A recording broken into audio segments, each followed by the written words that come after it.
அண்ணன் எடப்பாடியார், காவேரி காப்பாளர் அண்ணன் எடப்பாடியார், புரட்சி தமிழர் அண்ணன் எடப்பாடியார், வருங்கால முதலமைச்சர் அண்ணன் எடப்பாடியார், வருங்கால முதலமைச்சர் அண்ணன் எடப்பாடியார். தயவு செய்து நம்முடைய கழக தோழர்கள் அமைதி காக்கணும். தயவு செய்து வழிவிடுங்க. அண்ணன் அவர்கள் பேச வேண்டும். தயவு செய்து வழிவிடுங்க. அவர் மேடைக்கு வர வேண்டும். உங்கள் பாதங்களை பிடித்து கேட்கிறோம். அண்ணன் அவர்களுக்கு வழிவிடுங்க. அண்ணன் அவர்களுக்கு வழிவிடணும். தயவு செய்து மேடை நோக்கி நம்முடைய அருமை அண்ணன் அவர்கள் புரட்சி தமிழர் அண்ணன் எடப்பாடியார், புரட்சி தமிழர் அண்ணன் எடப்பாடியார், புரட்சி தமிழர் அண்ணன் எடப்பாடியார், கழகத்தின் காவல் தெய்வம் அண்ணன் எடப்பாடியார், கொங்கு நாட்டு தங்கம் அண்ணன் எடப்பாடியார், பொம்மை முதலமைச்சருக்கு சிம்ம சொப்பனம் அண்ணன் எடப்பாடியார், பொம்மை முதலமைச்சர் ஸ்டாலினுடைய சிம்ம சொப்பனம் அண்ணன் எடப்பாடியார், காவேரி காப்பாளர் அண்ணன் எடப்பாடியார். தயவு செய்து வழிபடுங்க. நம்முடைய அருமை அண்ணனுக்கு தயவு செய்து நம்முடைய இயக்கத்தை சேர்ந்த தோழர்கள் தயவு செய்து அவருக்கு வழிபடணும்னு அன்போடு கேட்டுக்கொள்கிறோம். நம்ம அண்ணன் அவர்கள் மேடை நோக்கி வருகிறார். வருகின்ற பொழுது பலத்த கரவொலி. தயவு செய்து எல்லாம் கை தட்டுங்க. தயவு செய்து கை தட்டுங்க. புரட்சி தமிழர் அண்ணன் எடப்பாடியார், காவேரி காப்பாளர் அண்ணன் எடப்பாடியார், பொம்மை முதலமைச்சர் ஸ்டாலினின் சிம்ம சொப்பனம் அண்ணன் எடப்பாடியார் இதோ வருகிறார். பலத்த கரவொலி. புரட்சி தமிழர் அண்ணன் எடப்பாடியார், கொங்கு நாட்டு தங்கம் அண்ணன் எடப்பாடியார், தமிழ்நாட்டின் சிங்கம் அண்ணன் எடப்பாடியார். இதோ உங்களையே வாக்குகள் கேட்டு வந்து கொண்டிருக்கின்றார் அண்ணன் எடப்பாடியார், புரட்சி தமிழர் அண்ணன் எடப்பாடியார், பொம்மை முதலமைச்சர் ஸ்டாலினுடைய சிம்ம சொப்பனம் அண்ணன் எடப்பாடியார்.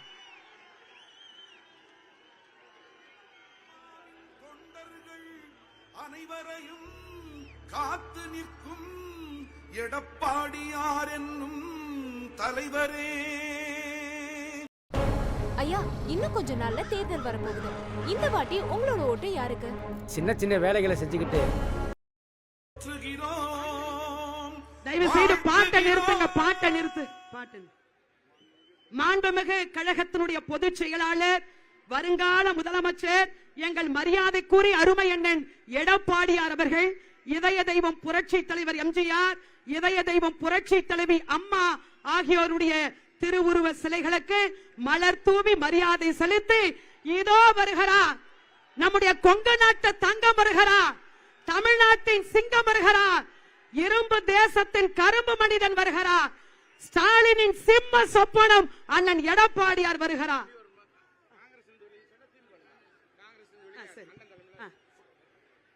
நம்முடைய முன்னாள் சட்டமன்ற உறுப்பினர் மரியாதைக்குரிய அருமை அண்ணன் மணிவர்மா அவர்கள் காங்கிரசில் இருந்து விலகி நம்முடைய கழகத்தினுடைய பொதுச் செயலாளர் அண்ணன் எடப்பாடியார் அவருடைய முன்னிலையில் தங்களை இணைத்துக் கொள்கிறார்.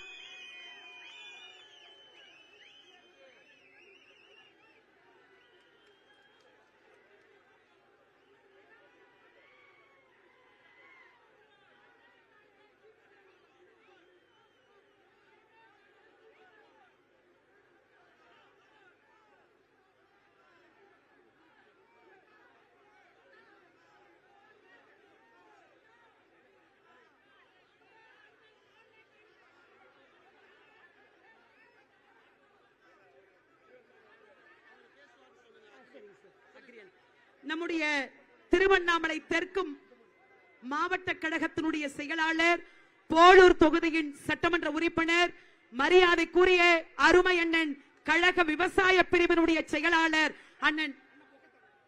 அண்ணன் அகிரியார் அவர்கள் நம்முடைய பொதுச் செயலாளருக்கு பொக்கே அணிவிக்கிறார். நினைவு பரிசினை வழங்குகிறார். நினைவு பரிசினை வழங்குகிறார் நம்முடைய ஆற்றல் படைத்த மாவட்ட செயலாளர், போலூர் தொகுதியின் சட்டமன்ற உறுப்பினர், மரியாதைக்குரிய அருமை அண்ணன் அக்ரி அவர்கள் வழங்குகிறார்.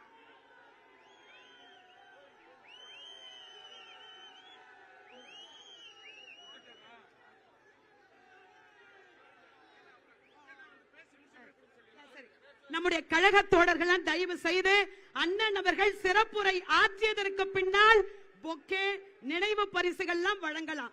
தயவு செய்து வரவேற்புரை நம்முடைய திருவண்ணாமலை தெற்கு மாவட்ட கழகத்தினுடைய செயலாளர், போலூர் தொகுதியின் சட்டமன்ற உறுப்பினர், கழக விவசாய பிரிவினுடைய செயலாளர் மரியாதைக்குரிய அருமை அண்ணன் அக்கிரியார் அவர்கள் வரவேற்புரை ஆற்றுவார்.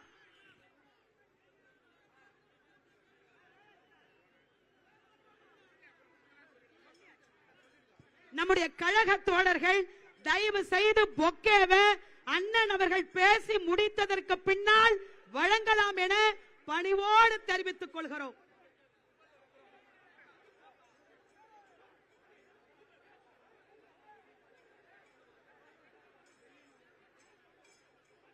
தயவு செய்து நம்முடைய கழக தோழர்கள் நினைவு பரிசு அண்ணன் அவர்கள் பேசி முடித்ததற்கு பின்னால் வழங்கலாம் என அன்போடு கேட்டுக்கொள்கிறோம். திருவண்ணாமலை ஒரு ஆன்மீக பூமி. இந்த ஆன்மீக பூமியிலே இறைவனுடைய அருளால் உங்கள் முன் பேசுகின்ற பாக்கியத்தை கொடுத்த இறைவனுக்கு இந்த நேரத்திலே நன்றி செலுத்துகிறேன். இந்த திருவண்ணாமலை தேர்தல் பிரச்சார கூட்டத்தை பார்க்கும்போது திருவண்ணாமலையே நகரமே குலுங்குகின்ற காட்சி பார்க்கிறோம். கிட்டத்தட்ட திருவண்ணாமலை நகரத்துக்குள்ள அங்கிருந்து இங்கு வர வரைக்கும் எங்கே பார்த்தாலும் சாலையின் இரு பக்கங்களிலும் மக்கள் வெள்ளம் கடல் போல் காட்சி அளித்தது. நம்முடைய வெற்றி வேட்பாளர் அறிவிச்சோம் கலியபெருமாள் அவர்கள் வெற்றி பெற்றார் என்று சொல்லுகின்ற அளவிற்கு இது வெற்றி விழா பொதுக்கூட்டமாக பார்க்கின்றோம். இது தேர்தல் பிரச்சார கூட்டம் அல்ல, வெற்றி விழா கூட்டமாக நாம் பார்க்கின்றோம். அனைத்து இந்திய அண்ணா திராவிட முன்னேற்ற கழக கூட்டணி சார்பாக கழகத்துடைய வெற்றி வேட்பாளர் அறிவிச்சோர் திரு எம் கலியபெருமாள் அவர்களுக்கு 2 லட்சத்திலே வாக்களித்து வெற்றி பெற செய்யுங்கள். நம்முடைய சின்னம் புரட்சி தலைவர் எம்ஜிஆர் சின்னம், அம்மாவின் சின்னம், விவசாயிகளின் சின்னம், தொழிலாளிகளின் சின்னம், உங்கள் சின்னம், தாய் குலத்தின் சின்னம், வெற்றி சின்னம், வாக்களிப்பு இரட்டை இலக்கு. அதேபோல இந்த ஆன்மீக திருத்தலத்திலே புரட்சி தலைவி அம்மா இருக்கின்ற பொழுது அருணாச்சலேஸ்வரர் இந்த ஆலயத்தை மத்திய தொல்பொருள் துறை எடுப்பதற்கு முயற்சி மேற்கொள்ளப்பட்டது. இதே புரட்சி தலைவி அம்மாள் உச்சநீதிமன்றம் வரை சென்று நல்ல தீர்ப்பை பெற்று இந்த அருணாச்சலர் ஆலயம் அறநிலைத்துறையில் கீழ் கொண்டுவதற்கு நடவடிக்கை எடுத்த தலைவர் இதே புரட்சி தலைவி அம்மா என்பதை மகிழ்ச்சியோடு தெரிவிக்கிறேன். அது மட்டுமல்ல, அனைத்து இந்திய அண்ணா திராவிட முன்னேற்ற கழக அரசு இருக்கின்ற பொழுது இந்த கிரிவலை பாதை இருக்குது. இந்த கிரிவலை பாதை சரியாக அற்புதமாக செயல் வடிவம் கொடுக்க என்பதற்காக சுமார் 68 கோடியில மேம்படுத்தப்பட்ட அரசாங்கம் அதிமுக அரசாங்கம். பக்தர்கள் தங்குவதற்கு வசதியாக யாத்ரீகர் நிவாஸ் கட்டி கொடுக்கப்பட்டதும் அதிமுக ஆட்சியில். ஏன்னா வெளியூர்ல இருந்து பக்தர்கள் இங்கே வந்து அருணாச்சல ஆலயத்துக்கு வழிபடுவதற்காக வர்றாங்க. அவரெல்லாம் தங்கி செல்வதற்காக யாத்ரீகர் நிவாஸ் கட்டி கொடுக்கப்பட்டதும் அதிமுக ஆட்சியில். அது மட்டுமல்ல, அனைத்து இந்திய அண்ணா திராவிட முன்னேற்ற கழக ஆட்சியில் தென்பெண்ணையாறு செய்யாறு கால்வாய் மூலம் இணைக்கும் திட்டம், இது அதிமுக ஆட்சி முன்னெடுக்கப்பட்டது.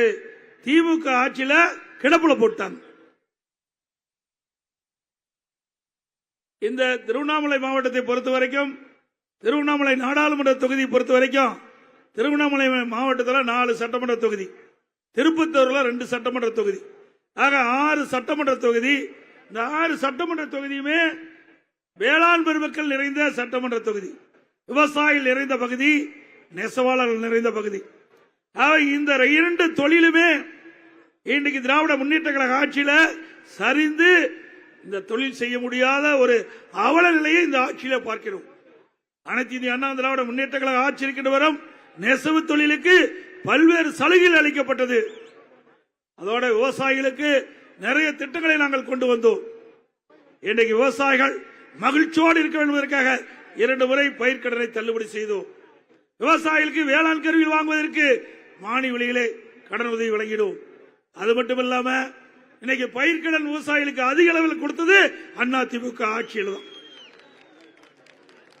மகளிர் சுயங்களுக்கு அதிக கடன் உதவி கொடுத்ததும் அதிமுக ஆட்சியில் தான்.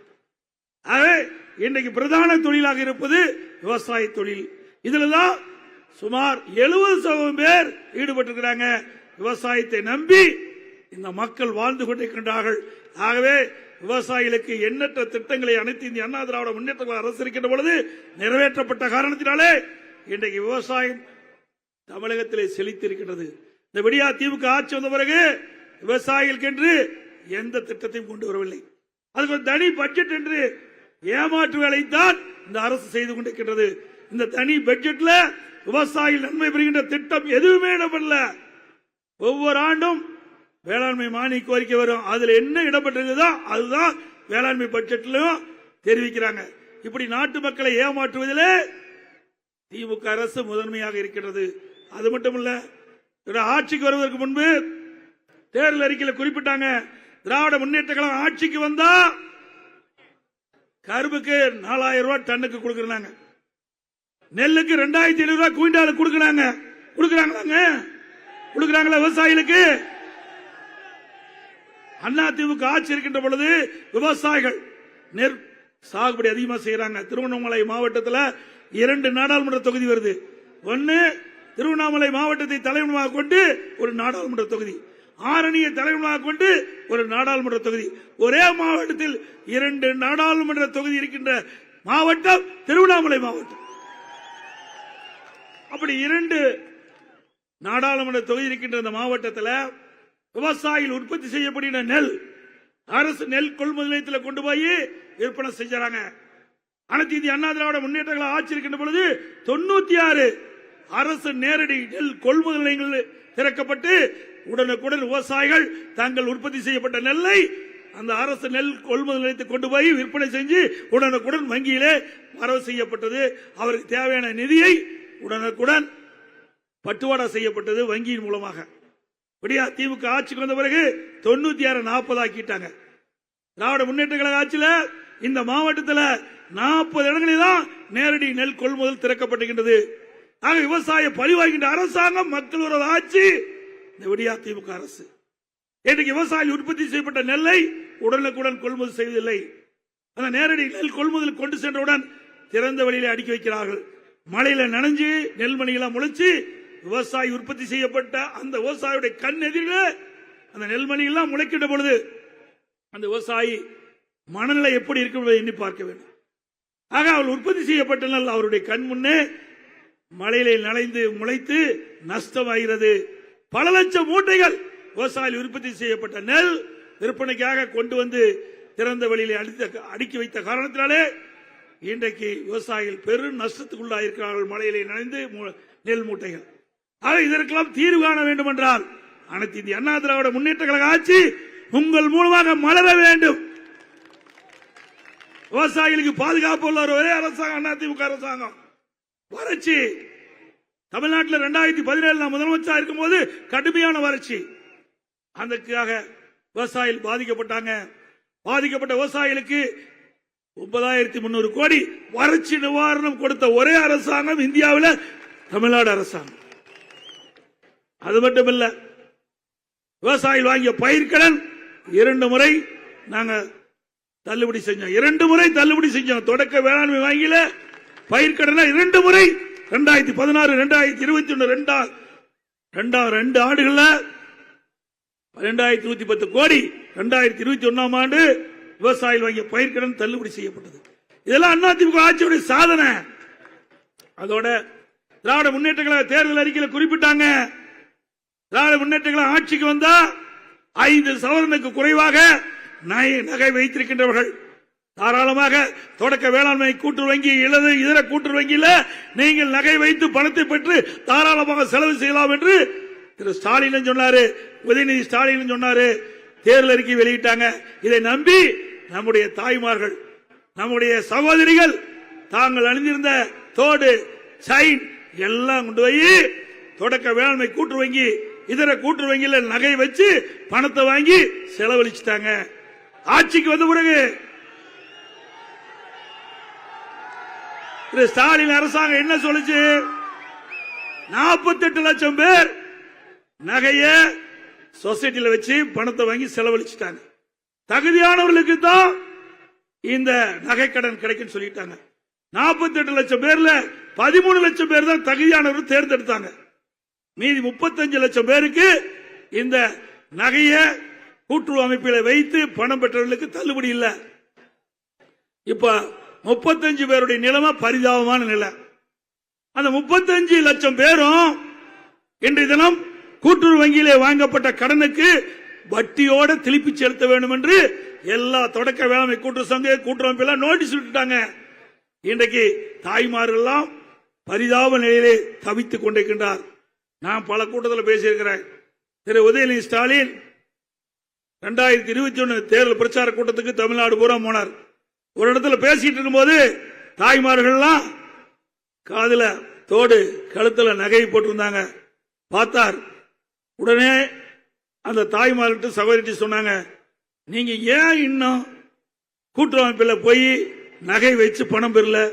ஓடுங்க, வேகமா ஓடுங்க, நகையை கூட்டுறவு அமைப்பில் வைங்க, பணத்தை வாங்குங்க, செலவு செய்யுங்க. நம்முடைய சகோதரி தாய்மார்களும் கழுத்துல போட்டிருக்க செயின் 8 பவுன் அதை 2 வெட்டினாங்க. 5 பவுன் கீழே இருக்கணும்ல, 2 வெட்டி 2 பேருக்கு மேல வச்சாங்க. உதயநிதி ஸ்டாலின் சொல்லிட்டார்ல 5 சவரனுக்கு குறைவாக நகை வைத்து பணத்தை பெற்றால் தள்ளுபடின்னு வச்சுட்டு வந்துட்டாங்க. இப்ப என்னாச்சு? நகை போச்சு, நகை போயிட்டது. இப்ப 35 லட்சம் பேரு வட்டியோட, அபராத வட்டியோட திருப்பி செலுத்தா தான் நகை மீட்க முடியும். இப்படிப்பட்ட ஒரு ஆட்சி தேவையா? ஏழை மக்களுங்க, இந்த ஏழை மக்களை ஏன் இப்படி ஏமாற்றுறீங்க? உதயநிதி ஸ்டாலின் பார்த்தார். நான் அப்படித்தான் நினைக்கிறேன். நீங்க எல்லாம் காதுல தோடு போட்டுட்டு வரீங்களா, கழுத்துல செயின் போட்டுட்டு வரீங்களா? அடுத்த கூட்டத்தில் பேசுகின்ற பொழுது காதுல தோடு இருக்கக்கூடாது, கழுத்துல செயின் இருக்கக்கூடாதுன்னு முடிவு பண்ணி ஒரு வேலை பண்ணிட்டார். அதுக்கு ஒரு தீர்வு கண்டுட்டார். பாவிகளா, அது என்ன பாவம்? அப்பாவிகள், ஏழைகள் ஏதோ கஷ்டப்பட்டு இரவு பகல் பாராமல் உழைத்து காதுக்கு தோடு போட்டாங்க, கழுத்துக்கு செயின் போட்டிருந்தாங்க. அது கூட பொறுக்க முடியாத அவருடைய நகையையும் பறித்த கட்சி திமுக கட்சி. பேசாத அறிக்கை உள்ளீங்கன்னா அது நகை வீட்டு இருக்கும்ல, இருக்குங்கள? சொல்லுங்க, பேச மாட்டேங்கிறீங்க. இருக்கும்ல? அதுவே காதுல போட்டுக்க தோடு இருக்கும், கழுத்துல போட்டுக்க செயின் இருக்கும். இவங்களுக்கு கொடுத்த ஆசை வார்த்தையினால தானே அவர்கள் போய் நகைய கூட்டமைப்பில் வச்சு பணத்தை பெற்று செலவழிச்சு இன்னைக்கு நடுத்தருள் வந்துட்டாங்க. நகை போயிட்டு கஷ்டப்பட்டு சம்பாதிச்சு அழகா காதுல தோடு போட்டிருந்தாங்க, கழுத்துல செயின் போட்டிருந்தாங்க, எல்லாம் போச்சு திமுக ஆட்சியில். ஆக திமுக ஓட்டு போட்டதுக்கு பரிசு கொடுத்துட்டாங்க திரு உதயநிதி ஸ்டாலின். இப்படியும் மக்களை எப்படி ஏமாத்துறாங்க பாருங்க. அதோட ஒண்ணு,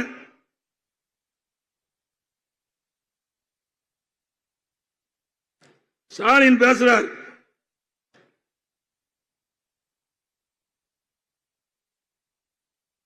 எல்லா பத்திரிகையிலும் பார்ப்பீங்க, இந்தியாவை காக்க ஸ்டாலின் அழைக்கிறார். இங்கே ஒண்ணு கிழிச்சா போட்ட காணும். எவ்வளவு பொய்ய பேசி ஆட்சிக்கு வந்த பிறகு 3 ஆண்டு காலம் நாட்டை குட்டிச்சோராக்கிட்டு இந்தியாவை காக்க ஸ்டாலின் அழைக்கிறாராம். எங்க போய் அழைக்கிறாரு? ஏற்கனவே உன்னை நம்பி ஓட்டு போட்ட மக்களுக்கு வேட்டு வச்சதான மிச்சம். வேதனை தான் நீங்க மக்கள், வேதனையும் துன்பம் தானே மக்களுக்கு மிச்சம். நீ கொடுத்த ஆட்சியில வேற என்ன நன்மை கிடைச்சது? இதுல உயர உயர பறந்தாலும் ஊர்க்குருவி பருந்தாக முடியாது. ஸ்டாலின் அவர்களே, உயர உயர பறந்தாலும் ஊர்க்குருவி பருந்தாக முடியாது. ஆக நீங்க என்ற எண்ணெல்லாம் ஒருபோது நிறைவேறாது. ஸ்டாலின் அவர்களை நீங்கள் காண்பது காணல் நீராகத்தான் இருக்குமே ஒழிய நிச்சயமாக நனவாகாது. ஏன்னா இவர் கனவு கண்டிட்டு இருக்கார். மத்தியிலேயே இவருடைய ஆட்சி, மாநிலத்தில் ஆட்சி. 2 பக்கம் ஆட்சி இருந்தா கொள்ளையடிக்க வசதியா இருக்கும்ல. அதுக்குதான் திட்டம் போட்டு இந்தியா கூட்டணி ஒரு அமைப்பை வச்சு இன்னைக்கு தமிழ்நாட்டில் திரு ஸ்டாலினுடைய செல்வாக்கு அடியோடு சரிஞ்சு போச்சு. மக்கள் ஒரு ஆட்சியை பார்க்கிறாங்க. இன்னைக்கு எல்லா தரப்புலையும் மக்கள் இந்த ஆட்சியை இன்னைக்கு விரோதமா பார்க்கிறாங்க. இன்னைக்கு அரசு ஊழியர் போராட்டம், பஸ் ஊழியர் போராட்டம், அதோட சத்துணவு ஊழியர் போராட்டம், விவசாயிகள் போராட்டம், போராட்டம் நடக்காத நாளே இல்ல. எல்லா மக்களும் போராடிட்டு இருக்காங்க. அப்படி இருக்கின்ற பொழுது நீங்க எப்படி போய் ஸ்டாலின் அழைக்கிறார் இந்தியாவை காக்க, இந்தியாவை காக்க ஸ்டாலின் அழைக்கிறார். இது நடக்குமா? நடக்குங்களா? அவர் கனவு தாங்கலாம், அதுல ஒன்றும் தப்பு இல்லை. அது நனவாகாது. ஸ்டாலின் அவர்களே, இந்திய கூட்டணி ஒரு கூட்டணி அமைச்சார், ராசியான மனிதர். இவர் உள்ள போனார், பல கட்சி வெளியே போயிட்டு. 2019 திரு ராகுல் காந்தி திருமதி சோனியா மையம் ஒரு நிகழ்ச்சிக்கு வந்தாங்க சென்னைக்கு. அப்ப ஸ்டாலின் பேசினார் ராகுல் காந்தி வச்சு. அடுத்த பிரதமர் ராகுல் காந்தி தான் சொன்னார். சொல்லி முடிச்சார் 2019. அது வரைக்கும் எதிர்கட்சியா இருந்த காங்கிரஸ் எதிர்கட்சி அந்தஸ்து இருந்தது. அவ்வளவு ராசியான மனிதர் நம்முடைய தமிழ்நாடு முதலமைச்சர் ஸ்டாலின். பேசா சொல்லாத இருந்தா 2019 காங்கிரஸ் கட்சி எதிர்கட்சியா வந்திருக்கும். அந்த எதிர்கட்சி அந்தஸ்தையும் இழந்தது திரு ஸ்டாலினால. அது மட்டுமல்ல, இன்றைக்கு திராவிட முன்னேற்ற கழக ஆட்சியில ஊழல் மலிந்து விட்டது. எல்லா துறையிலும் ஊழல், எந்த துறையில் ஊழலா துறையில். இப்படி 2 ஆண்டு காலத்தில் 30,000 கோடி சுருட்டி இருக்கிறாங்க. இது நாம சொல்லல, திராவிட முன்னேற்ற கழக அமைச்சரவையில் இடம்பெற்ற நிதி அமைச்சர் திரு பழனிவேல் தியாகராஜன் அவர் ஒரு ஆடியோவில் சொல்றாரு. 2 ஆண்டு காலத்தில் திரு சபரீசன் அவர்களும் திரு உதயநிதி ஸ்டாலின் அவர்களும் 30,000 கோடி ஊழல் செய்து அந்த பணத்தை என்ன செய்தது என்று தெரியாமல் திண்டாடி கொண்டிருக்கிறார் என்ற செய்தியை ஆடியோ மூலமாக தெரிவித்த தமிழகத்தினுடைய அமைச்சரா இருக்காரு. இப்போ அப்ப நிதி அமைச்சரா இருந்தார். அது உண்மையாத்தான் இருக்கணும். ஒரு நிதி அமைச்சர் சொன்னா தவறா இருக்குமா? ஒரு படித்தவர், ஒரு விஷயம் தெரிஞ்சவர், அது இந்த நாட்டுடைய நிதியமைச்சர், தமிழ்நாட்டுடைய நிதியமைச்சரா இருக்காரு, அவரே சொல்லியிருக்காருன்னா அது உண்மை இருக்கணும்ல. அதனாலதான் அண்மையில திரு ஸ்டாலின் ஸ்பெயின் நாட்டுக்கு போனார். எங்க தொழில் முதலீட்டு ஈர்க்க போனார் அப்படின்னு சொல்லிட்டு ஸ்பெயின் நாட்டுக்கு போய் தமிழ்நாட்டை சேர்ந்த பெருந்துறையில் இருக்க தொழில் அதிபரை ஸ்பெயினுக்கு வரவழைச்சு அங்க புரிந்துணர்வு ஒப்பந்தம் போடுறார். ஏன் தமிழ்நாட்டில் இருக்கிற தொழில் அதிபரை சென்னைக்கு அழைச்சு போடக்கூடாதா? அண்மையில் தானே தொழில் முதலீட்டர் மாநாட்டை நடத்தினீங்க சென்னையில். திமுக அரசு அங்கேயே கூப்பிட்டு புரிந்துணர்வு ஒப்பந்தம் போட்டுக்கலாமே. அதெல்லாம் இல்ல. நாட்டு மக்களுடைய சந்தேகம், தொழில் முதலீட்டு ஈர்க்க போனாரா, தொழில் முதலீடு செய்ய போனாரா என்று நாட்டு மக்களுக்கு சந்தேகப்பட்டிருக்கிறாங்க. ஏன்னா 30,000 கோடி சுத்திட்டு இருக்குது. திரு ஸ்டாலின் அவர்களே, அனைத்து இந்திய அண்ணா திராவிட முன்னேற்ற கழக ஆட்சி மலர்கிட்ட பொழுது இதற்கு நீங்கள் பதில் சொல்லியே ஆக வேண்டும் என்பதை நேரத்தில் தெரிவிக்கிறேன். 30,000 கோடிக்கு பதில் சொல்லி ஆகணும். அது மட்டுமல்ல,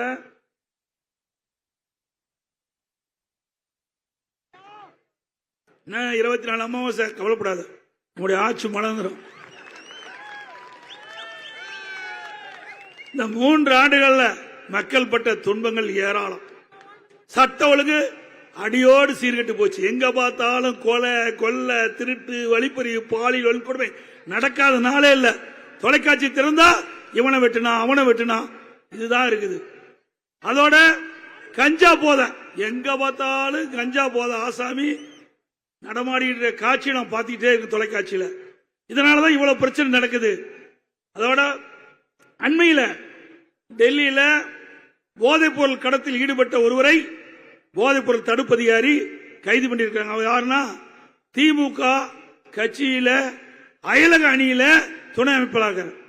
அவர் வெளிநாட்டுக்கு போதைப் பொருள் கடத்தியதாக மத்திய போதைப் பொருள் தடுப்பு அதிகாரி கைது செஞ்சு இன்றைக்கு விசாரணையில நடந்துகிட்டு இருக்குது.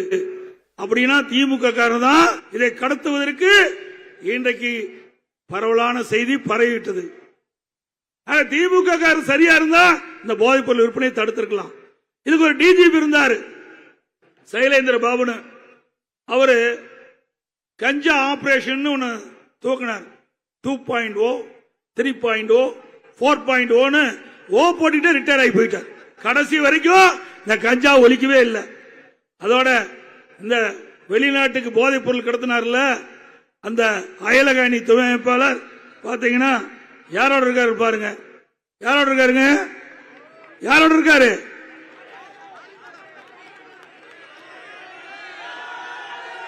யாரோட இருக்காரு? இன்னொருத்தர் பாருங்க, அவர் யாரோட இருக்காரு? சத்தமா சொல்லுங்க, கேட்க மாட்டேங்குது. அப்பாவும் மகனோட இருக்கிறாரு.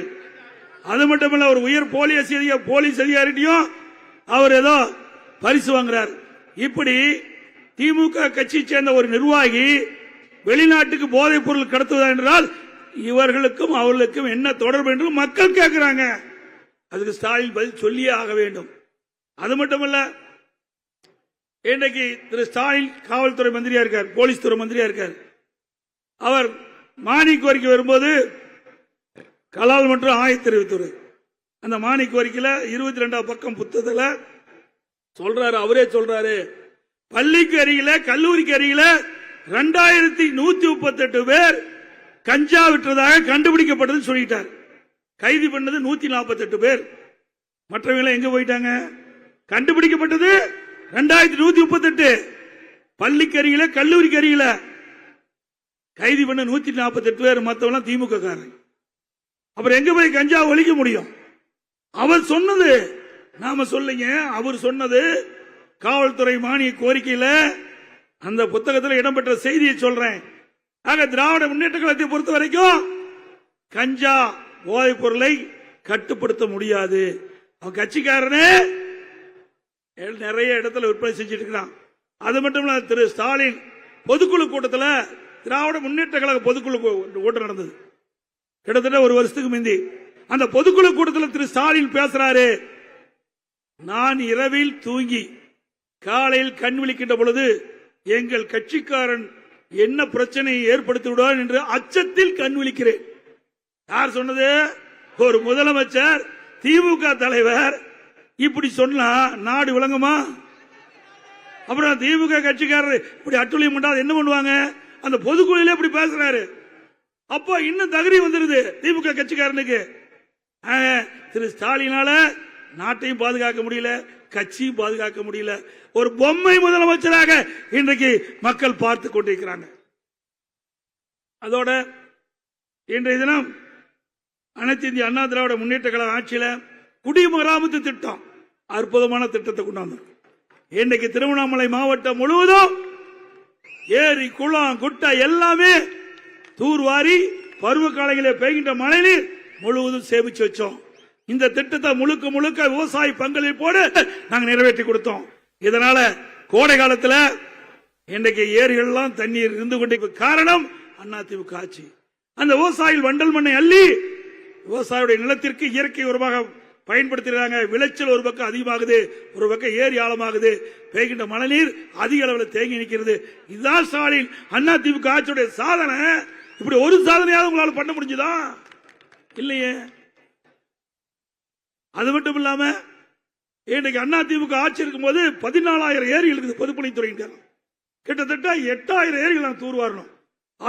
சுமார் 1240 கோடியில் ஊராட்சி ஒன்றியத்தின் கீழ் இருக்கிற ஏரிகள் 26,000 ஏரிகள். அதுல 26,000 குளம் குட்டை ஏரியெல்லாம் தூர்வாரிச்சு. அதனாலதான் இன்றைக்கு நாட்டில் ஆங்காங்க ஏரி குளத்துல தண்ணி நிறைந்து இருக்குது.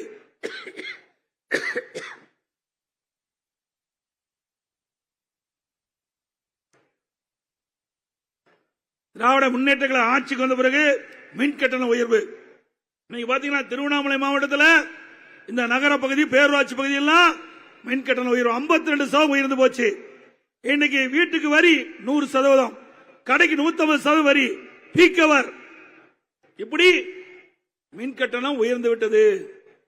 வீட்டு வரி உயர்ந்து விட்டது, கடை வரி உயர்ந்து போச்சு, குப்பை வரியும் போட்டாங்க, குடிநீர் வரியும் போட்டாங்க. வரி போடாத இதே கிடையாது. வரியில்லா பட்ஜெட் என்று மக்களை ஏமாற்றி நாடகம் ஆடுகின்ற கட்சி திமுக கட்சி, திமுக அரசாங்கம்.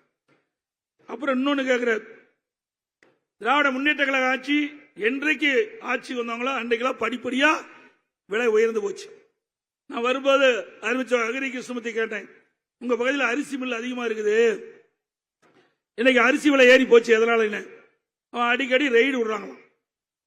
சேல்ஸ் டாக்ஸ் ஆபீசர்ல வணிக வரித்துறை அடிக்கடி ரெய்டு பண்ணி நிறைய லஞ்சம் வாங்கிட்டு போயிடுறாங்க. என்ன பண்ணுவாங்க, வேற வழியில அரிசி விலை ஏத்திட்டாங்க. விளைச்சல் குறைஞ்சு போனா அரிசி விலை ஏறி போச்சு. ஒரு கிலோவுக்கு 15 ரூபா அரிசி விலை உயர்ந்து போச்சு இந்த விடியா திமுக ஆட்சியில். சக்கரை விலை உயர்வு, எண்ணெய் விலை உயர்வு, பருப்பு விலை உயர்வு, 40% எல்லா பொருளும் உயர்ந்து போச்சு. மக்களுக்கு வேலை கிடையாது, வருமானம் கிடையாது, செலவு அதிகரிச்சிட்டது. அதை கட்டுப்படுத்த தவறிய அரசாங்கம் விடியா திமுக அரசு. அது மட்டும் இல்லாம அனைத்து இந்திய அண்ணா திராவிட முன்னேற்ற கழக ஆட்சியில் கொண்டு வந்த திட்டம் திருமண உதவி திட்டம் 26,000 50,000 தாலிக்கு ஒரு பவுன், அதையும் ரத்து பண்ணிட்டாங்க. அம்மா இருசக்கர வாங்கணும் 3 லட்சம் பேர் கொடுத்தோம், 25,000 மானியம் ஒவ்வொரு அம்மா இருசக்கர வாங்கினதுக்கு, அதுவும் நிறுத்திட்டாங்க. லேப்டாப் பள்ளியில படிக்கின்ற குழந்தைகள், அரசு பள்ளியில் படிக்கின்ற குழந்தைகள் திறமையான மாணவர்களாக உருவாக்க வேண்டும் என்பதற்காக அம்மாவுடைய சிந்தனையில் ஒதுக்கப்பட்ட அற்புதமான திட்டம் மடிக்கணினி திட்டம், லேப்டாப் கொடுக்கிற திட்டம். 52,30,000 பேர் கொடுத்தோம், 7,300 கோடி நிதி ஒதுக்கீடு செய்யப்பட்டோம். அந்த திட்டத்தையும் நிறுத்திய அரசாங்கம் திமுக அரசாங்கம். இவ்வளவு செஞ்சுட்டு மக்களை பார்த்து தொலைபேசியில் நீங்கள் நலமான்னு கேட்கிறார். நீங்கெல்லாம் நலமா சொல்லுங்க அப்படின்னு அவர் கேட்கிறார். நீங்களா நலமா இல்ல, ஆனா இந்த முதலமைச்சர் கேட்கிறார் நீங்கெல்லாம் நலமான்னு. யாரோ போய் அவர்கிட்ட சொல்லிட்டாங்க, மக்கள் எல்லாம் சந்தோஷமா இருக்கிறாங்க, மகிழ்ச்சியா இருக்கிறாங்க. அதை நம்பித்தான் இவரு உங்ககிட்ட தொலைபேசி மூலமா மக்கள்கிட்ட நீங்கெல்லாம் நலமா இருக்கிறான்னு கேட்கிறாரு. நான் சொன்னதெல்லாம் மிக மோசமான ஆட்சி என்பதற்கு சான்று. சட்ட ஒழுங்கு சீர்குலைவு, போதைப் பொருள் கடத்தல், மின் கட்டண உயர்வு, வீட்டு வரி உயர்வு, இப்படி பல வகையிலும் இந்த ஆட்சியில மக்களுக்கு எதிராக இருக்கின்றது. இப்படிப்பட்ட நிலையில முதலமைச்சர் நீங்கள் நலமானு கேட்கிறார். அதோட நீங்க பாத்தீங்கன்னா எல்லா ஊர்லயும் இங்கதான் திருவண்ணாமலையில தான் அக்ரி சொன்னார். முதல்ல திருவண்ணாமலை மாவட்டத்தில் தான் ஒரு பொட்டி வச்சு மனு வாங்கினாங்களாம். ஒரு பொட்டி வச்சு மனு வாங்கினது யாராவது ஞாபகம் இருக்குதுங்களா? இங்கதானப்பா, இங்கதானே, இங்கதான் முத இந்த ராசியான இடம் சொல்லி இங்கதான் பொட்டி வச்சாரு. திமுகவுக்கும் பொட்டிக்கும் நம்ம நெருக்கம் அதிகம். ஏன்னா பொட்டி வாங்கிய பழக்கம் இல்ல, அதனால இப்படி பொட்டி வச்சு மக்கள்லாம் அழைச்சு ஒரு மேடையில பெட்ஷீட்ட போட்டு திட்டத்தை அறிவிச்சா ஸ்டாலின். அப்ப பேசுறாரு, யாராருக்கெல்லாம் குறை இருக்குதோ அந்த குறைய நீங்க மனுவா எழுதி இந்த பெட்டியில போடுங்க, நான் பெட்டிய பூட்டி பத்திரமா கொண்டு வச்சுக்கிறேன். நான் ஆட்சிக்கு வந்த பிறகு அந்த போட்டோ திறந்து பெட்டியை திறந்து மனு வாங்கி நீ கொடுத்த மனுவை படிச்சு பார்த்து தீர்வு காணுகிறேன்.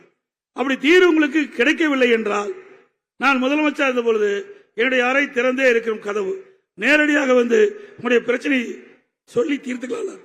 அப்போ ஒரு மனு எடுத்து படிக்கிறார், திருவண்ணாமலையில் தான் படிக்கிறாரு. அப்போ அவர் எனக்கு முதலமைச்சர் கேட்கிறார், முதலமைச்சர் எனக்கு கறவை பசு கொடுன்னு கேட்கிறார். அவர் என்னங்கிறாரு, உன் மனைவி காணாமாங்கிறார். அப்படிதான் சொன்னாரு. அதான் எனக்கு ஞாபகம் இருக்குது. பயனாளி என்ன கேட்கிறாங்க, எனக்கு கறவை மாடு கொடுங்கிறாரு. இவர் என்னங்கிறாரு, அந்த பெடிஷன் பார்த்துட்டு உங்களுடைய மனைவி காணாமா, கணவர் காணான்னு இவரு சொல்றாரு. இப்படிப்பட்ட முதலமைச்சரை வச்சுக்கிட்டு இந்த நாடு எப்படிங்க முன்னுக்கு வர முடியுமா? ஆக அந்த பொட்டி சமாச்சாரம் அப்படி போச்சு. இப்ப நான் இதுவரைக்கும் மக்களுடைய சந்தேகம் சாவி தொலைஞ்சு போச்சா, அது பொட்டியே காணாது போச்சான்னு மக்கள் சந்தேகப்படுறாங்க. பல்லாயிரக்கணக்கான மனுக்கள், லட்சக்கணக்கான மனுக்கள் தமிழ்நாடு முழுவதும் திமுக அன்னைக்கு இருக்கிற அமைச்சர்லாம் முன்னாள் அமைச்சர் இருந்தாங்க, சட்டமன்ற இருந்தாங்க, ஊரூரா போய் வாங்கினீங்க. மக்களை எல்லாம் எப்படி ஏமாத்துறாங்க பாருங்க. மக்களை ஆசை தூண்டி இப்படிப்பட்ட பொட்டிகளை அவருடைய மனுவை பெட்டியில போட சொல்லி பெட்டி கூட பத்திரம் வைக்கிறாராம். இது என்ன தங்கத்தையும் வைரத்தையும் பெட்டிக்குள்ள போடுறாங்க பூட்டு போடுறதுக்கு? என்ன எண்ணி பாருங்க. இதுல சதுரங்க வேட்டைன்னு ஒரு படம், அதுல ஒருத்தரை ஏமாற்ற வேண்டும் என்று சொன்னால் அவருக்கு ஆசை தூண்ட வேணும். அப்படி இது ஸ்டாலின் ஆசை தூண்டி மனு வாங்கி மக்கள்கிட்ட ஓட்ட வாங்கி முதலமைச்சராகி மக்களை மறந்த தலைவர் ஸ்டாலின். ஆக சிவேஜி நடிகர் சிவாஜி கணேசனையும் மிஞ்சிட்டார் தமிழ்நாடு முதலமைச்சர். அவ்வளவு அருமையா நடிக்கிறார். இப்ப ஊரூரா போய் பிரச்சாரம் பண்றார். இந்தியா கூட்டணி ஆட்சிக்கு வந்தா டீசல் விலை 65 ரூபாயாம். ஏன் ஏற்கனவே நீங்க தேர்தல் அறிக்கையில் கொடுத்தீங்களா 4 ரூபாய் டீசலுக்கு விலை குறைக்கிறேன்னு, பெட்ரோல் குறைக்கிறேன், நீங்க இதுவரைக்கும் குடிச்சீங்களா? குறைக்கலையே. நீங்க முதல்ல குறைங்க. மாநில அரசு வரி போட்டு மக்கள்கிட்ட வசூல் பண்றீங்க. அந்த மாநில அரசு போடுகின்ற வருவாய் அத வரியை குறைங்க, 4 ரூபாய் குறைங்க. நீங்க தானே சொன்னீங்க தேர்தல் அறிக்கையில. அப்போ சட்டமன்றத்திலையும் வெளியிலையும் பேசும்போதெல்லாம் திமுக கொடுக்கப்பட்ட தேர்தல் அறிக்கையில 98% நிறைவேற்றிட்டாங்க. இது பச்சை பொய் தானே?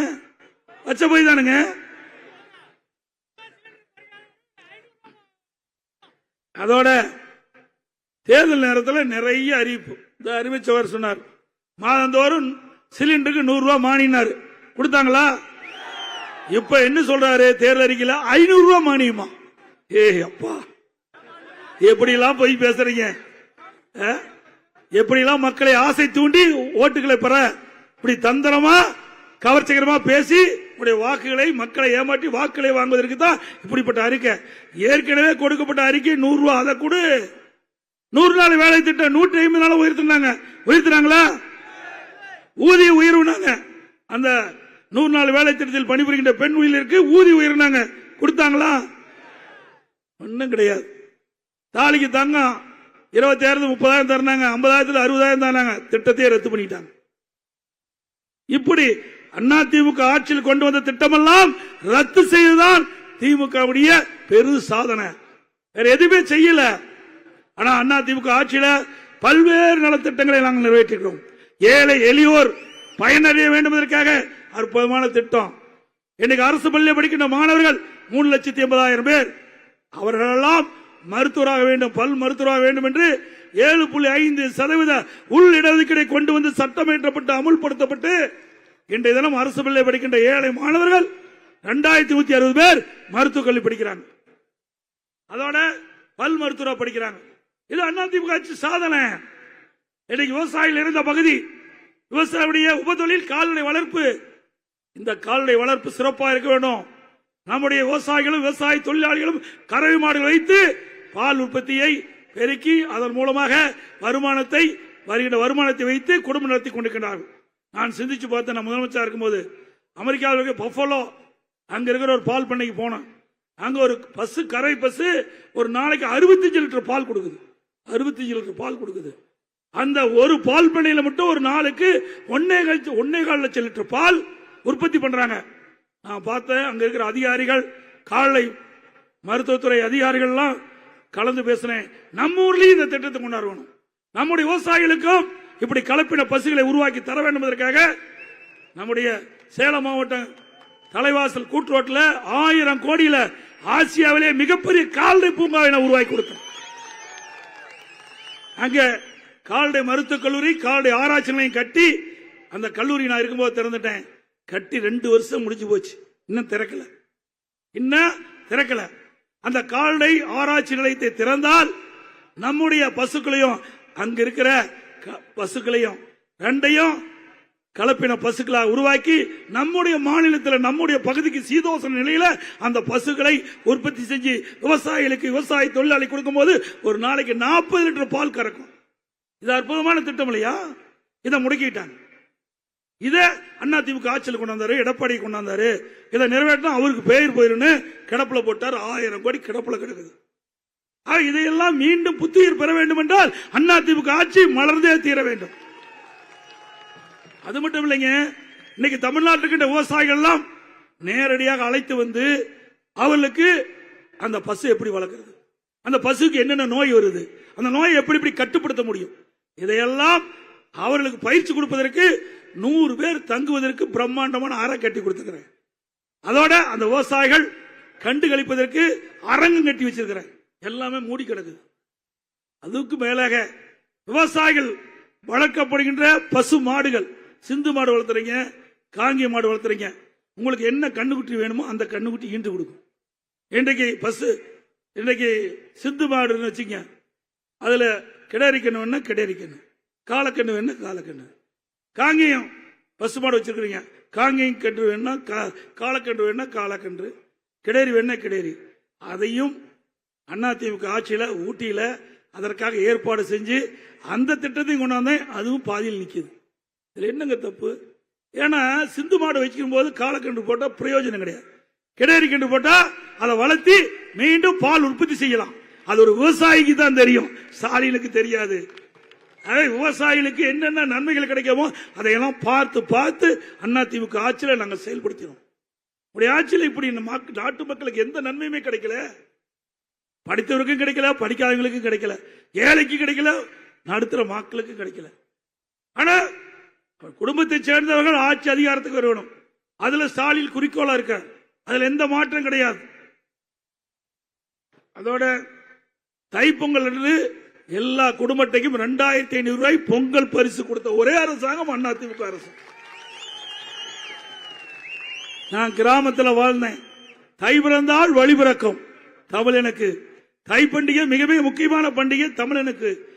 கொரோனா காலம், வருமானம் இல்ல, இதையெல்லாம் கவனத்திலே கொண்டு அதிமுக அரசு, நான் முதலமைச்சர் இருந்த காலகட்டத்தில் எல்லா ரேஷன் கடைகளுக்கும் குடும்பத்துக்கு 2500 ரூபாய் கொடுத்த ஒரே அரசாங்கம் அதிமுக அரசு. பொங்கல் தைப்பொங்கல் என்று கரும்பு, முழு கரும்பு கொடுத்தோம், பச்சரிசி கொடுத்தோம், சக்கரை கொடுத்தோம், ஏலக்காய், முந்திரி, திராட்சை எல்லாம் கொடுத்தோம்.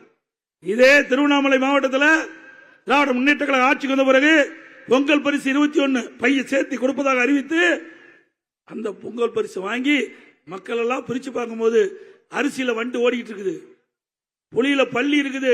இந்த திருவண்ணாமலை மாவட்டத்தில் வெள்ளம் கொடுத்தாங்க, மறக்கவே முடியாது. அந்த வெள்ளத்தை எடுத்துட்டு போனா ஒழுகிட்டே போகுது. திருவண்ணாமலை மாவட்ட ஆட்சித்தலைவர் அந்த வெள்ளத்தை போய் ஸ்டாக் வச்சு அந்த வெள்ளத்தை பார்த்து 2 டன் வெள்ளம் இது சாப்பிடறதுக்கு உகந்ததில்லைன்னு அதை ரத்து பண்ணார். அவ்வளவு மோசமான ஆட்சி. அதுல பல லட்சம், பல 100 கோடி ஊழல். ஒரு ஏழைகளுக்கு குடிக்கின்ற அந்த திட்டத்தில் கூட ஊழல் செய்த ஒரே அரசாங்கம் திமுக அரசாங்கம் தான். சிந்திச்சு பாருங்க, அண்ணா திமுக அரசுக்கும் திமுக அரசுக்கும். கொரோனா காலம், கடுமையான தொற்று நோய், விலை மதிக்க முடியாத உயிரை காப்பாற்றணும். இந்தியாவிலேயே கொரோனா வைரஸ் தொற்றை கட்டுப்படுத்தியதில் முதல் மாநிலம் திரு ஸ்டாலின் அவர்களே. இன்றைக்கு பாரத பிரதமர் அனைத்து முதலமைச்சருடைய கூட்டத்தை கூட்டினார். காணொலி காட்சி மூலமாக ஒவ்வொரு மாநிலத்திலும் என்னென்ன இருக்குது, எப்படி தடுக்கிறீங்க கொரோனா வைரஸ் நோயின்னு ஆலோசனை நடத்தினார். அப்ப சொன்னார் பிரதமர், இன்றைக்கு இந்தியாவிலேயே கொரோனா வைரஸ் தடுப்பதிலே முதல் மாநிலம் தமிழ்நாடு, அதை பின்பற்றுங்கள் என்று சொன்னார். அந்த அளவுக்கு கொரோனா வைரஸ் தொற்றை கட்டுப்படுத்தணும். இது அதிமுக ஆட்சி. அந்த காலகட்டத்தில் மக்களுக்கு வேலை வாய்ப்பு இல்ல, வருமானம் இல்ல. அப்பொழுது அதிமுக ஆட்சியில 11 மாதம் ரேஷன் கடையில சக்கரை விலை இல்லாம கொடுத்தோம், எண்ணெய் கொடுத்தோம், அரிசி கொடுத்தோம். ஒரே அரசாங்கம் இந்தியாவில் அதிமுக ஆட்சியில தான் விலை இல்லாம ரேஷன் கடையில் அத்தியாவசிய பொருளை கொடுத்தோம். குடும்பத்துக்கு 1000 ரூபாய் பணம் கொடுத்தோம். அது இல்லாத எல்லா மருத்துவமனையிலும் சிகிச்சை பெறுகின்றவர்களுக்கு சத்தான உணவு கொடுத்தோம் திரு ஸ்டாலின் அவர்களே. அன்றைய தினம் முதியோர்கள், ஏழை கர்ப்பிணி பெண்கள், மாற்றுத்திறனாளிகள் அவர்களுக்கு சுட சுட அம்மா உணவகத்தில் சமூக நலத்துறையிலிருந்து ஒரு நாளைக்கு 7 லட்சம் பேருக்கு உணவு தயாரித்து கொடுத்தோம். வீட்டுக்கு கொடுத்தோம், மனிதாபிமான முறையில் கொடுத்தோம். இந்தியாவில் எந்த மாநிலத்திலும் இந்த ஏழைகளுக்கு உணவு கொடுத்த சரித்திரம் இல்ல. அந்த சரித்திரத்தையும் அதிமுக ஆட்சியில் தான் படைத்தோம். ஏன்னா பொன்மனச்சம்பல் புரட்சி தலைவர் எம்ஜிஆர் ஏழைகளுக்காக இந்த கட்சியை துவக்கினார், ஏழைகளுக்காக ஆட்சி நடத்தினார். இதே புரட்சி தலைவர் அம்மா அவர்கள் ஏழைகளை பார்த்து பார்த்து திட்டத்தை கொண்டு வந்து நிறைவேற்றப்பட்ட தலைவி புரட்சி தலைவி அம்மா. இருவரும் தலைவர் வழியிலே அம்மாவுடைய அரசு செயல்பட்டது. அதனால்தான் ஏழைகள் என்று வருகின்ற பொழுது அவர்களுக்கு என்ன பிரச்சனை என்பதை ஆராய்ந்து அவர்களுக்கு உடனுக்குடன் தீர்வு கண்ட ஒரே அரசாங்கம் அதிமுக அரசாங்கம் திரு ஸ்டாலின் அவர்களே. உங்களால் மறுக்க முடியுமா? ஒரு திட்டமாவது கொண்டாந்துருக்கீங்களா தமிழ்நாட்டில்? இப்ப 3 லட்சம் கோடி கடன், ஆட்சிக்கு வந்து 3 வருஷத்துல 3 லட்சம் கோடி கடன் ஆகி போச்சு. இதுக்கு என்ன பதில் சொல்றீங்க? எந்த திட்டம் வந்தது? ஒண்ணுமே இல்லையே. ஒண்ணுமே இல்லாம 3 லட்சம் கோடி கடன் வாங்கிட்டார். அடுத்த ஆட்சி வந்தா நாம தான் செமக்கணும். இவர் வாங்கிய கடனை நாம தான் திருப்பி செலுத்த வேணும். ஏன்னா திறமையற்ற ஒரு முதலமைச்சர் ஆட்சி செஞ்சா நாம கடனாளி ஆயிட்டோம். சிந்திச்சு பாருங்க.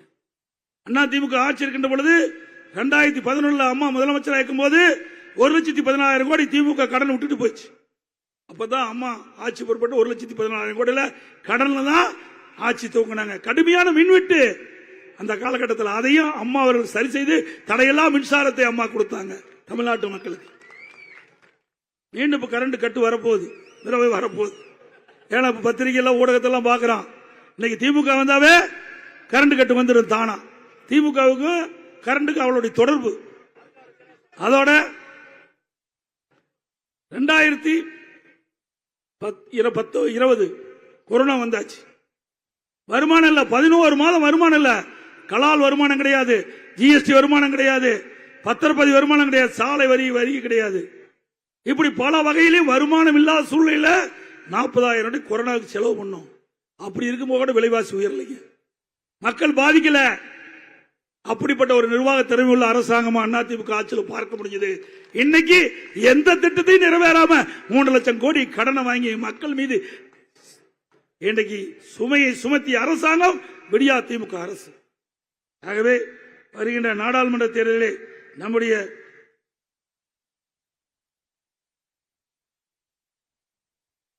அதோடு இன்றைக்கு மத்தியில் ஆட்சி செய்கின்றவர்கள் அவளை ஆட்சி செய்கின்ற மாநிலத்துக்கெல்லாம் சிறப்பு நிதி கொடுக்கிறாங்க. மற்ற மாநிலத்திலாம் மாட்டாந்தாய் பிள்ளைகளை போய் பார்க்கிறாங்க. இன்றைக்கு இந்தியாவிலேயே ஜிஎஸ்டி வரி கட்டுகின்ற 2வது மாநிலம் தமிழ்நாடு. ஆனால் தமிழ்நாட்டுக்கு நிதி கிடையாது. ஆனால் அவர்கள் ஆளுகின்ற மாநிலத்தில் சிறப்பு நிதி லட்சம் கோடியா கொடுக்கிறாங்க. வரி கட்டுறது நாம, பலன் அனுப்பிக்குது அந்த ஆளு. மத்தியில் ஆளுகின்ற கட்சியினுடைய ஆட்சியை இந்தந்த மாநிலத்தில் அங்கெல்லாம் கொடுக்கிறாங்க. ஆகவே எதிர்காலத்தில் நம்முடைய வெற்றி வேட்பாளர் வெற்றி பெற்று நாடாளுமன்றத்தில் குரல் கொடுத்து நமக்கு கிடைக்க வேண்டிய பங்கை நாம் பெற்றே தீர்வோம். அது மட்டுமல்ல, இன்னைக்கு ஏழைகள் நிறைந்த பூமி இந்தியா முழுசும். இன்னைக்கு அனைத்து இந்திய அண்ணா திராவிட முன்னேற்ற கழக தேர்தல் அறிக்கையில் குறிப்பிட்டிருக்கிறோம், மாதந்தோறும் 3000 ரூபாய் ஊக்கத்தொகை வழங்க வேண்டும் என்று. நாடு முழுவதும், தமிழ்நாடு மட்டும் நாடு முழுவதும் 3000 ரூபாய் மாதந்தோறும் ஊக்கத்தொகை ஏழைகளுக்கு வழங்கப்பட வேண்டும் அப்படின்னு நாங்கள் சொல்லியிருக்கிறோம். ஏன்னா இன்னைக்கு பெரிய பெரிய தொழிலதிபர் இருக்காங்க. இன்னைக்கு அம்பானி, அதானி, டாடா, பிர்லா எத்தனாயிரம் கோடிக்கு அதிபதி.